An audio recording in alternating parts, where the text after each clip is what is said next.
5000 साल पहले भगवान श्री कृष्ण ने मनुष्य की बर्बादी के 3 ही कारण बताए थे।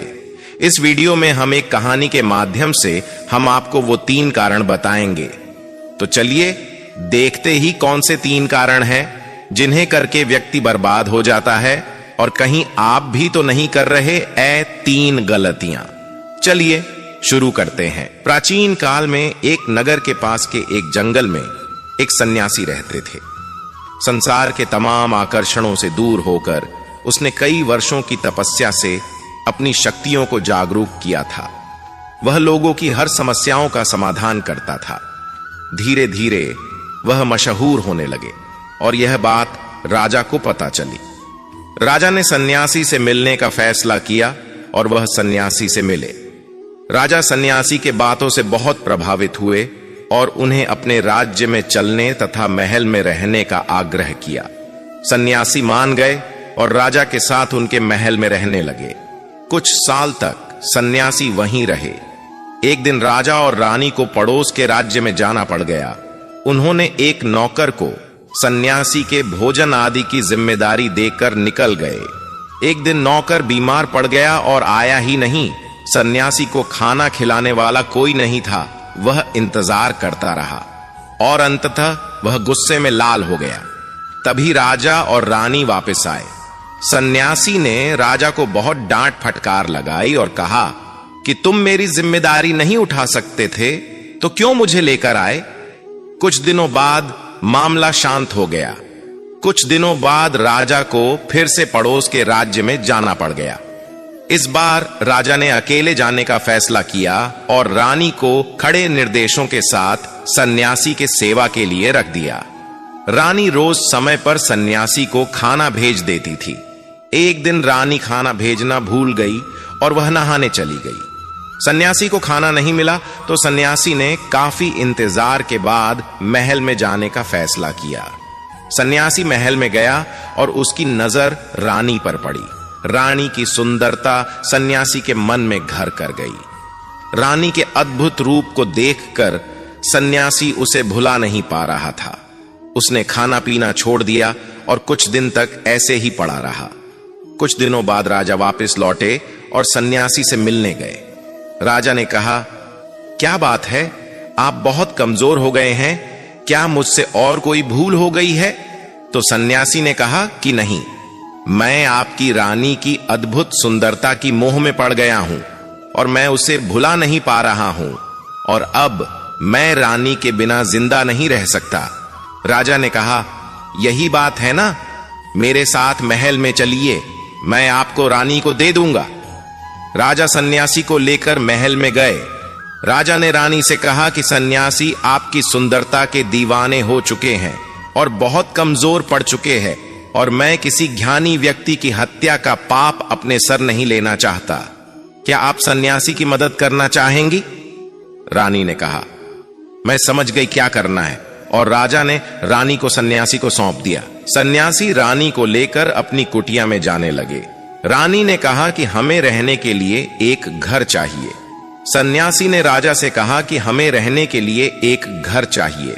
राजा ने उनके लिए तुरंत एक घर उपलब्ध करवाया। सन्यासी रानी को लेकर घर गया। रानी ने कहा, यह घर तो बहुत गंदा है, इसे साफ करवाइए। सन्यासी राजा से कह के घर को साफ करवाया। राजा के हुक्म से घर को साफ करवा दिया गया। फिर नहा धोकर रानी बिस्तर पर बैठ गई और सन्यासी भी रानी के पास आ गया। रानी ने कहा, क्या आप जानते नहीं कि आप कौन थे और आज आप क्या बन गए हैं।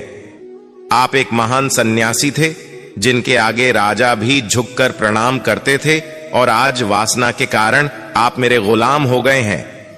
यह सुनकर सन्यासी को महसूस हुआ कि वह तो एक सन्यासी था जो सारी सुख सुविधाओं को छोड़कर शांति की तलाश में जंगलों में चला गया था। फिर सन्यासी ने राजा को बुलाया और रानी को उनको सौंप दिया और कहा, ये राजन, आज मैं आपको मनुष्य के बर्बादी के जो 3 कारण बताऊंगा, जिनको यदि व्यक्ति ना करे तो वह सबसे सुखी रहेगा और व्यक्ति बर्बाद नहीं होगा। पहली आदत है इच्छा, क्योंकि इच्छा ही दुनिया की हर एक व्यक्ति के अंदर सबसे पहला अवगुण होता है। और जो व्यक्ति अपनी इच्छाओं को नियंत्रण में नहीं रख पाता है वह जीवन के किसी भी क्षेत्र में सफल नहीं हो पाता है, क्योंकि जैसे ही उसकी एक इच्छा पूरी होती है वह दूसरी की ओर बढ़ने लगता है, और दूसरी पूरी होती है तो तीसरी इच्छा उसके मन में जागृत हो जाती है, और फिर ऐसे करते करते इच्छाओं पर नियंत्रण ना होने के कारण इसी जाल में उलझा रहता है और दुखी सकता है। इसीलिए राजन, जब हम इच्छाओं पर नियंत्रण का लेते हैं तो हम हमारे मन पर भी नियंत्रण का लेते हैं, और जब हमारा मन हमारे बस में होता है तो हमें सुखी सुखी प्राप्ति होती है। फिर जो हम चाहते हैं वही हमारे साथ होता है। दूसरी आदत है वासना का जन्म। हमारे मन में उठने वाली इच्छाओं से होता है। जिस प्रकार इच्छा का कोई अंत नहीं होता और मनुष्य वासना के जाल में फंसता ही चला जाता है, वासना के वशीभूत होकर मनुष्य को कुछ भी नजर नहीं आता है। आज तक जितनी भी लड़ाइयां हुई हैं उनका सबसे बड़ा कारण स्त्री को पाने की इच्छा ही रही है। स्त्री के प्रेम में वशीभूत होकर राजा महाराजाओं ने आज से पहले बहुत सारे युद्ध किए हैं। रावण इस संसार का सबसे बुद्धिमान व्यक्ति था, लेकिन उसने भी माता सीता की सुंदरता में आकर अपना सब कुछ बर्बाद कर लिया। उसकी मृत्यु का कारण एक स्त्री ही बनी थी। कहीं राजा महाराजा तो युद्ध में इसलिए हार गए क्योंकि वो लोग स्त्रियों से रासलीला रचने में ही रह गए।